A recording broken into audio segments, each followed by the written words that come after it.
भाज्यांचा खजिना असलेली भाजी म्हणजे पावभाजी. आणि अशी पावभाजी तर 12ही महिने सगळ्यांना आवडते, पण विशेष करून थंडीच्या दिवसात भरपूर भाजीपाला बाजारात आलेला असतो आणि आपण ही संधी मात्र सोडायची नाहीये. सगळे पौष्टिक पदार्थ या पावभाजीमध्ये असतात. होतं काय, शनिवार रविवार मूड होतो पावभाजी करायचा, किंवा तुम्हाला कुणी पाहुणे येणार असेल, कुणाला पार्टी द्यायची असेल, तर पावभाजी हे हमखास केली जाते. ती छान झाली ना चवीला, मग काय अगदी सगळे खुश होतात. तर अशी ही पौष्टिक पदार्थाची पावभाजी आज मी तुम्हाला एकदम सोप्या पद्धतीने कशी बनवायची ते माझ्या छोट्या छोट्या महत्त्वपूर्ण टिप्स प्रतिभा फिरोदियाज किचन मध्ये दाखवणार आहेत. चला पाहूया पावभाजी कशी बनवायची ते. चटपटीत पावभाजी बनवण्यासाठी मी जी नेहमी भाजीची वाटी दाखवते त्या वाटीने मी सगळं प्रमाण घेतलेलं आहे. आता हे महत्त्वाची टिप की फ्लावर आणल्यावरती थोडासा मिठाच्या पाण्यात घालून ठेवा. कोमट पाणी घेतलं तरी चालेल आणि ते स्वच्छ धुवून पाहून घ्या. तर हा मी 1 वाटी घेतलेला आहे. सिमला मिर्च 1 वाटी घेतली आहे. कोबी 1 वाटी घेतलेला आहे. हे ताजे वाटाणा मी 1 वाटी घेतला. तुमच्याकडे फ्रोझन असेल तर तो घेतला तरी चालेल. 1 वाटी गाजर घेतलेला आहे. महत्त्वाचं म्हणजे या सर्व भाज्या बारीक चिरून घ्यायच्या आहेत. एकच हिरवी मिरची घेतली. आपल्याला हिरवी मिरचीचा जास्त वापर करायचे नाही, त्याची टेस्ट वाढण्यासाठी 1 किंवा अर्धीच मिरची घ्या. 7-8 लसणाच्या पाकळ्या, हिरवी मिरची आणि 1-1.5 ते 2 इंचाचं आलं पेस्ट करून घेतलेले आहे. लिंबू पाहिजे. एक तर मोठे टोमॅटो असेल तर 2 टोमॅटो घ्या किंवा मध्यम आकाराचे 3 टोमॅटो घ्या. कांदा आहे तो पण मोठ्या आकारात असतील तर 3 घ्या, छोटे असेल तर 4 घ्या. येथे मी अगदी पाव एवढा छोटासा तुकडा दुधी भोपळ्याचा बारीक तुकडे चिरून घेतलेले आहेत. आणि यामध्येच मी बटाटे पण मीडियम साईजचे 3 बटाटे चिरून घेतलेले आहेत. तुमच्याकडे मोठे बटाटे असेल तर तुम्ही 2च बटाटे घ्या. आता इथं महत्त्वाचं म्हणजे अतिरिक्त भाज्यांचा वापर करायचा नाहीये. सगळ्या ह्या भाज्यांची जेव्हा टेस्ट एकत्र होते ना तेव्हा आपली पावभाजी अतिशय चवीला छान होते. येथे मी बीटचा अगदी पाव तुकडाच बारीक तुकडे करून घेतलेले आहेत. आता माझा जो अनुभव आहे, जास्त प्रमाणात बीट वापरलं तर त्या पावभाजीची चव पूर्ण बदलते. म्हणून मी थोडाच एक कलर येण्यासाठी पावभाजीला थोडासा बीट घेतलेला आहे. आपल्याला इथे भाजीमध्ये आर्टिफिशियल कलर वापरायचा नाहीये. टोमॅटो, कांदा, पाव ते अर्धा चमचा हळद पावडर घेतलेली आहे. 1 चमचा धना पावडर घेतलेली आहे. थोडासा हिंग घेतलेला आहे. इथे माझ्याकडे बेडगी मिरची पावडर आहे. फार तिखट नसते ती. तुमच्याकडे काश्मीरी मिरची पावडर असेल तर ती 1 चमचा तुम्ही इथे घेऊ शकता. काश्मीरी मिरची पावडर आणि बेडगी मिरची पावडरने कलर छान येतो आणि भाजी छान टेस्टी पण लागते. येथे मी अर्धा चमचा जिरा पावडर घेतलेली आहे. अर्धा चमचा मी गरम मसाला घेतलेला आहे. येथे मी एव्हरेस्ट कंपनीचा पावभाजी मसाला 1 चमचा घेतलेला आहे. तुमच्याकडे जो पावभाजी मसाला असेल तो तुम्ही घेऊ शकता. थोडंसं यामध्ये पाणी घेतलेलं आहे आणि आता याची आपण पेस्ट तयार करून घेऊया. असं बारीक आणि कलरवर स्ट्रक्चर आपलं झालं पाहिजे. येथे एक मी मोठा चमचा तेल घेतलेला आहे आणि त्यामध्ये मी अमूलचं लोणी घेतलेलं आहे. अमूल बटर तर मी 4 तुकडे घेतलेले आहेत. आता तुमच्या आवडीनुसार तुम्ही कमी जास्त घेऊ शकता. बटरमुळे पावभाजीला अतिशय टेस्ट छान येते. हे तेल आणि लोणी आपलं गरम झालेलं आहे. एक अर्धा चमचा जिरे मी घेतलेले आहेत. अगदी थोडासा हिंग टाकते. आपल्याला फक्त लोण्याची फोडणी द्यायची नाही, कारण लोण्यामुळे लोणी जळू शकतं, म्हणून त्याला सपोर्टेड तेल हे टाकणं गरजेचंच आहे. हे फार महत्त्वाचं आहे. आता जिरे चांगले फुलले की आपण ही जी पेस्ट बनवलेली आहे ती यामध्ये टाकायची. आपलं काम किती कमी होते हे सगळं परतून घ्यायचं. त्यासाठी अशी पेस्ट तयार करून घेणं फार गरजेचं आहे. तुमच्याकडे पसरट कुकरचं भांडं असेल तर तुम्ही पसरट भांड्यामध्ये करू शकता. मीडियम गॅसवर हे मसाले चांगले शिजवले म्हणजे त्याचा एक स्वाद खूप छान येतो. गरजेनुसार गॅस आपल्याला कमी जास्त करायचा आहे. आपल्याला मसाला जळू द्यायचा नाहीये. अजून मी मीठ टाकलेलं नाहीये, कारण मीठ टाकल्यावर ग्रेव्हीला फार पाणी सुटतं, म्हणून आपण अगोदर फक्त ग्रेव्ही परतून घ्यायची आहे. ही ग्रेव्ही परतता कमी जास्त गॅस करतो आणि मग काय होतं, त्या ग्रेव्हीचे असे थेंब थेंब बाहेर उडायला लागतात. तर त्यासाठी मी काय करते, असं चमच्याने फिरून घेते. त्यावर आपल्याला असं अर्धवट झाकण ठेवायचं आहे. 1-2 मिनिट झालं की परत चेक करायचं. 4-5 मिनिट झालेले आहेत. हे आता आपण लसूणाची आणि मिरची नाल्याची पेस्ट केली होती ती पण यामध्ये घेत आहे. आपण जेव्हा जिरे टाकतो तेव्हाच आपल्याला लसूण, अद्रक आणि हिरवी मिरचीची पेस्ट टाकायची आहे. माझ्याकडे गडबडीत मला उशीर झाला टाकायला.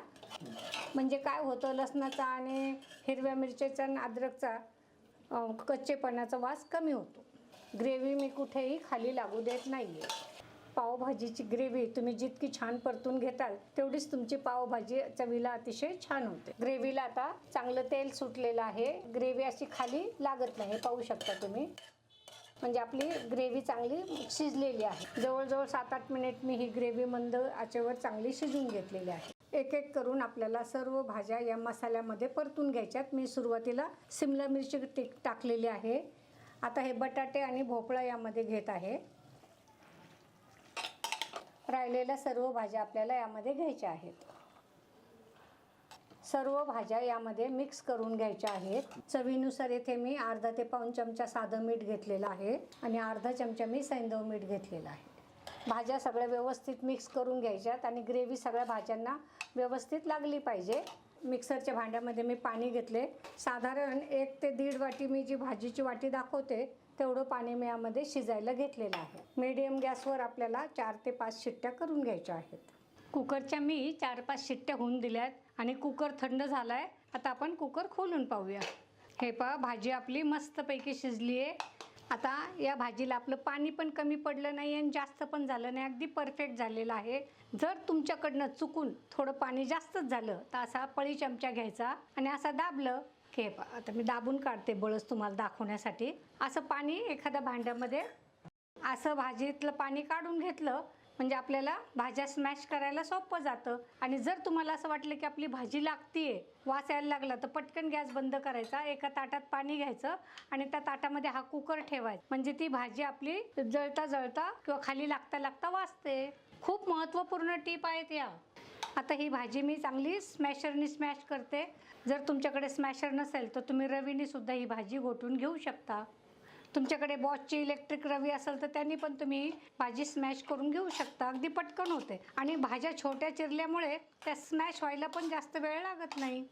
भाजी मी चांगली स्मॅश करून घेतलेली आहे, पण आपल्याला ही भाजी थोडीशी पातळ करायची आहे. आता इथं अजून महत्त्वाची टीप म्हणजे एकदम खूप गार पाणी टाकायचं नाही. मी एकदम कडक पाणी केलेलं आहे आणि ते पाणी यामध्ये घेत आहे. आपण बाहेर कसं पावभाजीचं स्ट्रक्चर असतं त्या पद्धतीनेच आपल्याला याचं स्ट्रक्चर बनवायचं आहे. गरजेनुसार थोडं थोडं पाणी टाकून आपल्याला ही भाजी आपल्याला हवी तशी पातळ करून घ्यायची आहे. नंतर ही भाजी घट्ट पडत जाते. आता या भाजीचा स्वाद वाढवण्यासाठी येथे मी कसुरी मेथी अशी क्रश करून टाकत आहे. याने भाजीला अतिशय छान टेस्ट येते. भाजी जर समजा एक तिखट असेल, मसाला असेल जास्त, तर त्याचा बॅलन्स साधण्यासाठी आणि चव वाढवण्यासाठी अर्धा लिंबाचा रस आपल्याला यामध्ये घ्यायचा आहे. कसुरी मेथी आपल्याला शेवटी टाकायची आणि फोडणीत नाही टाकायची. फोडणीत टाकली तर कसुरी मेथी जळू शकते. थोडं तेल घेतलेलं आहे आणि आपल्याला थोडंसं लोणी घ्यायचं आहे. आज मी पावभाजीला जास्त लोण्याचा वापर केलेला नाही आहे. कमी लोण्याच्यामध्ये सुद्धा पण छानपैकी पावभाजी बनवू शकतो. तुम्हाला हवं तर तुम्ही जास्त लोणी वापरू शकता. त्या भाजीची चव अजून छान वाढतच जाते. 2 छोटे क्यूब लोणी घेतले. हे खूप ताव आला आहे, मी गॅस बंद केला आहे. थोडासा आपण ताव कमी होऊन देऊ. यामध्ये पावभाजीचा थोडासा मसाला, थोडीशी काश्मीरी लाल मिरची घेऊया आणि ही फोडणी आपण पटकन यावर घ्यायची आहे.